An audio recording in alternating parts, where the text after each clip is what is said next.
What is up, you guys? Back here with a new breakdown. So, on this fight, I want to cover Conor McGregor versus Nate Diaz one. Kind of just going back and watching fights that I was watching with a not so keen eye at the time. So, this is one of the biggest fights in UFC history. So, why not do a breakdown on this one? And I wanted to go back and watch it with a keen eye versus a drunk eye or something like that. At the time, I remember I was at the bar, but I was like not watching like I watch fights now. Not so just studying it. So let's just get break straight into it. So Connor starts off really fast, and I'm thinking seemingly too fast.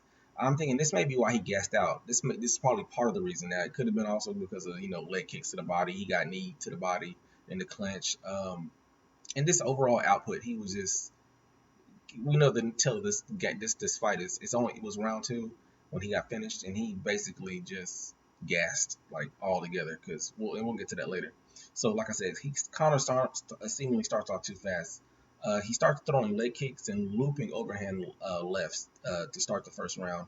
Now he's landing, but these looping overhands was like he was throwing so many, dude. It was just like, is he gonna give away his one trick all just he's just gonna give it away and try to use it over and over and over. It's just like, what is he doing? So it was just kind of weird that he was just using that one main weapon, that one left to try to finish him so fast. It was just like, bro, just kind of chill out, have a methodical, more technical fight, and just use all of your weapons, not just your one trick. But anyway, also, one thing I noticed too, when Connor comes out, he's in that wide karate stance, and this is common stance, his wide karate stance in southpaw. But what I noticed was he came out and switched stances. Now I'm not sure if that's because he was trying to confuse Nate, or if he was trying to had he not studied Nate, or if he had just was just trying to give Nate a different look so he wouldn't be prepared for that big right. I mean, for Connor's big left. But I just thought that was odd. I've never seen him switch stances like that. So that was my first just note in my head. So to slow Connor down, I started to notice that in that early first round, Nate gets in the clinch with him. Now, commonly when you have a striker who you think might be a better striker than you, what do? You take them off their feet. You take their base out. You take their foundation out. So Nate's like, oh crap, this dude's coming out guns ablazing. Let me clinch him against the fence. I don't think he attempted a takedown at that early in the stage of the fight, but he definitely was like trying to get him off him. So he was just like, let me slow this raging bull down. So he clinches with him for a little bit and attempts to wear Connor out. So, and when you got two guys who are 170, fighting for precision control, fighting underhooks, fighting hands, you're gonna, wear each other out. So that might have been working on Connor's his health meter, like you're playing a video game. His health meter might have already been coming down for that first round. It was like hot and ready. They were just going, man. Um, now the next thing I noticed. This is super interesting, and I had never seen this before in my life from in a fight really. So what I noticed was Nate was circling into Connor's power hand, which is his left, and Nate should have been circling left to avoid that power. Nate was circling right. So Nate basically was just walking right into that lead power, not lead his back, power hand. So that's not his lead hand. His lead hand was his right, but he was just walking straight into it. So several times Connor would load up and boom, pop him upside the head. So that was an interesting takeaway. I've never seen anybody like most of the fights. If you've been following my channel for a while, most people circle the opposite way of the power hand. They're turning away. Nate was just I saw continuously through the first round was circling into the power hand. I was just like, okay, whatever floats your boat, but I would have not done that. The next thing is this: since he was circling the wrong direction into Connor's power hand, his key weapon, like I said, I don't know if I said it yet, was that right jab. That right jab. So it was like that right jab was stopping Connor's momentum. It was stopping his timing. It was disrupting his rhythm, his timing, everything. Like it was like when Nate would pop him with that right jab, and it would be long and quick too. Man, I was just like, dang, that's coming out of nowhere. That's some speed, man. It would like not pop his head back, and he would just be confused, like he wasn't expecting Nate to have that kind of boxing technique or skill. So I thought that was really interesting that he was popping that right jab out there several times in a fight. Um, the next thing is this: I noticed Connor is trying to take Nate's lead legs out with thigh kicks. So he was constantly peppering that lead leg, trying to take his base out, trying to take his power out. Because when you take somebody's leg out, they don't have a foundation to throw heavy punches anymore. Because Nate is a southpaw too, so he was finishing a lot of times with that second punch, that 1-2, but his 1-2 was a left. Like, I'm an orthodox fighter, so my 1-2, I would be finished with my right. So he was trying to take his base out with those heavy leg kicks, but Nate was utilizing good footwork, I noticed, in the fight. So he was kind of like circling away and kind of dodging them, using angles to jump out the way of those kicks. So the next thing I noticed was both fighters start to land kicks and knees, kicks and knees. So they were landing like side kicks and knees to the midsection. So it was interesting. That could have been another part of the reason why both fighters started to maybe gas a little bit. Mostly Conor, but they were starting in that first round. They were starting to land a lot of just body work. Usually Conor's a headhunter, but man, both of them started to not discriminate. They were going head, body, legs, calves, thighs. So it was like a fast and frenzy pace in that first round. And like I said, that's when they start to fatigue. Next thing I started noticing later in that mid first round, Nate's landing good 1-2s. I mean, these combinations are coming like hotcakes, bro. They were just like, he would just come with that right and then finish with that left. Come with that right, finish with that left. And he would just, like, when he landed, he would just move his feet. He just, right, then boom, circle around. Hit him from another angle, right, right, left, right, left, right, left, and he would just move, and it was a thing of beauty, man. Like, I haven't really, and it was fast and precise. Like, usually you see Conor landing, that right and left, that 1-2, that good 1-2, but it was like Nate, man. That was like the thing of the first round. It was just like, and the second round when it gets finished, but it was just like he has a beautiful combination, just that simple 1-2. It was just like a thing of movement.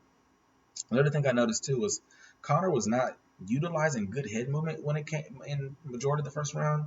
Now, when Conor was not getting, when Nate was not throwing, he was moving, he was slipping, he was jabbing, he was like kind of feigning, I guess you could say. But like once Nate started throwing, it was catching Conor, it was touching him. So it's almost like the reason I'm thinking like Conor may have had good head movement because he was moving his head, but it was like Conor, or I think Conor had some tells. I think Nate was getting his timing down, so he was popping him, man, and it didn't matter if Conor moved his head or not. He was popping him. So I was just like, that's interesting that he was like catching Conor like that because we haven't really seen Conor get pieced up like that before that. So that was really interesting. So like I said, he wasn't keeping his head on center line. He was trying to move, but he was still getting caught in between the half beat. Um, let's see. The next thing I noticed was oh yeah, those right hands. Let's go back to the right hands. I just don't think Conor was ready to anticipate the speed and power, because later on in that first round, it's the same thing. More right hands. Conor was not expecting that speed and power, and it was just seemingly going. So all these notes are just me watching the fight and pretty much in succession. So everything I'm talking about is what I'm seeing.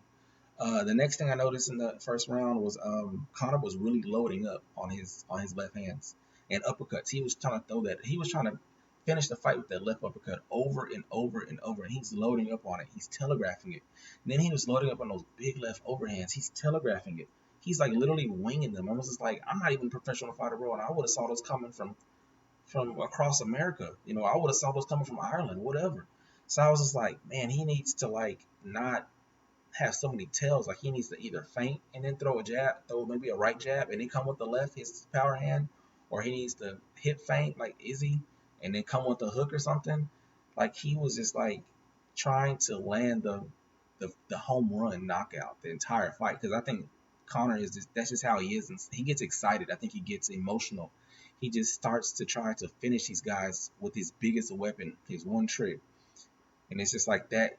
I think he's learned you can't do that, but because he obviously learned the second fight, but you just can't fight like that. You can't fight trying to end people with your one weapon, and you're gonna either gas yourself out or you're gonna end up getting caught because people are gonna counter you, and that's basically what Nate was doing. He was countering him with that right and left over and over and over. So next thing is this. The punch of round one, like I said, it was the tail of the tape for that round one was that right hand, and it's coming really fast, and it's keeping Conor at a distance. So he was using a lot of push kicks too to keep Conor at a distance along with that right hand. So let's go on to round two. Round two, Conor is landing big left uppercuts, push kicks to the knee, and he's coming in guns a blazing. So once again, he's got a little rest in him, got a little air back in his lungs, but he's coming out guns a blazing like round one. He's not fighting at more of a pace, like a it's like a basic pace. He's coming out once again trying to knock him out, and Nate's a 5 round fighter naturally. And he's a smaller frame guy, so he's gonna have probably less body fat, so he can, and he carries less muscle too. I don't know if you know about muscle. The more muscle you have on you, the more oxygen it needs, and the more that lactic acid is going to build up in there. So if you're more of a muscle fighter like Connor, doing that heavy output so early is just don't do it. So if you're out there watching, I'm pretty sure you already know this, but if you're muscle up, don't come out guns a blazing. Pace yourself. Um, so back to round two. So this is like when I start to see that Connor's starting to punch himself out. So this is when I'm like, he's gonna punch himself out. He's getting tired. I could see he was starting to, his mouth was open. He was breathing heavy. His arms were down sometimes. He was labored. He's not moving his feet as much. He's just all around movement is just down. He's not looking crisp. He's just looking fatigued. And he was really going for that KO in that round two, early in the round two. So at 2:21 of round two, this is when Nate turns the tide. Connor's no longer winning this round. Nate he lands a big straight right hand. I mean, he like bink right on the chin, man. And then he comes over with that big, big left overhand, and he wobbles the out of Connor. And Connor stumbles back. I don't know if you've seen the replay, but he stumbles back. He's just like, and he's just like, what the hell just hit me? So that's kind of the beginning of the end, man.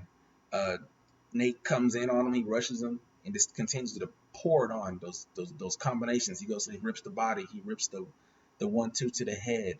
He gets a few leg kicks in there. He's all around mixing it up, man. And the next thing I noticed in the next sequence, he lands a good knee to the body in the clinch, and it looks like he takes the air out of Conor. And I was like, man, that may have been the beginning of the end too, because I was like, when he landed that knee, it was like Conor's will just kind of just, he just kind of just made this come out of it. And then I'm not sure when it ended, but I'm guessing is that big right hand that stumbled him. So the next sequence is this: Nate pours on those combinations until Conor shoots a sloppy takedown. And when you shoot a sloppy takedown, if you're not ready to defend a choke, if you're not ready to defend anything, he just looked like he was just exhausted. Like he just shoots a slot. Because, once you're getting beat up on the feet, what is your first reaction? It's probably to try to take them down. So Connor does that. It's sloppy. It's Nate basically overpowers him, pushes him over, and he attempts a guillotine. And the guillotine's deep, man, but Connor turns into it and rolls out of it. But once he rolls out of it, he gives up his neck. And Nate, he's a black belt in Brazilian Jiu-Jitsu, so he takes his neck, man, gets that rear naked choke, and it's all she wrote. And that was just a beautiful sequence, man. It was just like start to finish, or I guess mid round one to the start to the end. Nate just had a beautiful game plan. He utilized his boxing. He was crisp. He utilized his clinch control. He utilized his wrestling, and his jiu-jitsu, man. He was just really good. So takeaways from this fight, man. Let's go to it. Nate's right jab. That was the golden rule of this whole fight. That right jab, it set the pace. It kept Conor at bay. Those kicks, he kept Conor at bay with his length. Nate's the bigger guy. His reach is longer. So, I think his reach is 74 compared to Conor's 72. So that long right jab, man, was keeping Conor at bay.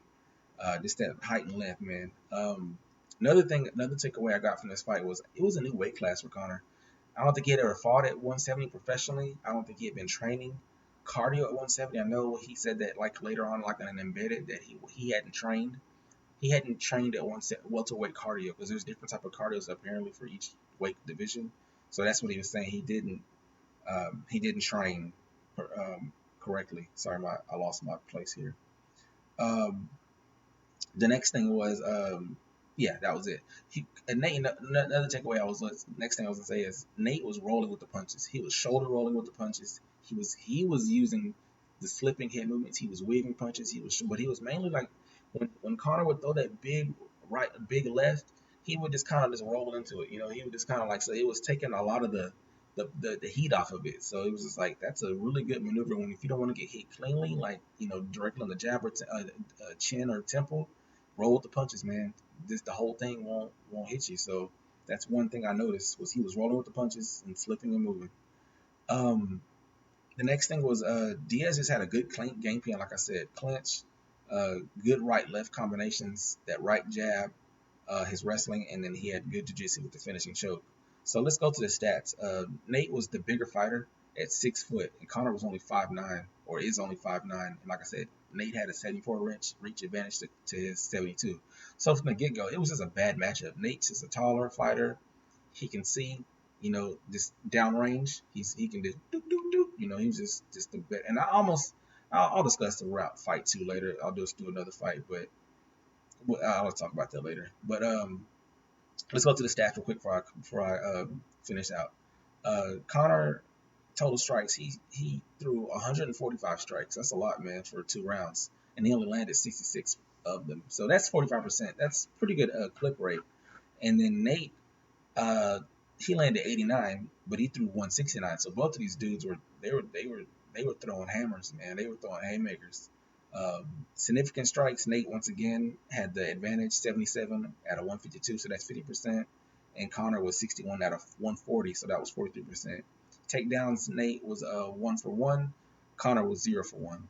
Submissions attempts was, of course, Nate tried the rear naked and the guillotine, and he submitted him with the rear naked. So that's pretty much it, man. On that fight, I'll do a breakdown of part two soon. See what what Conor did better, and what Nate did better, what he may have done worse. But like I said, tell the tape, man. And boxing is just jab, man. The jab. It starts and ends with the jab. So I'm gonna get out of here. Got to get to work, but I just wanted to do that video, and I'll see you guys soon.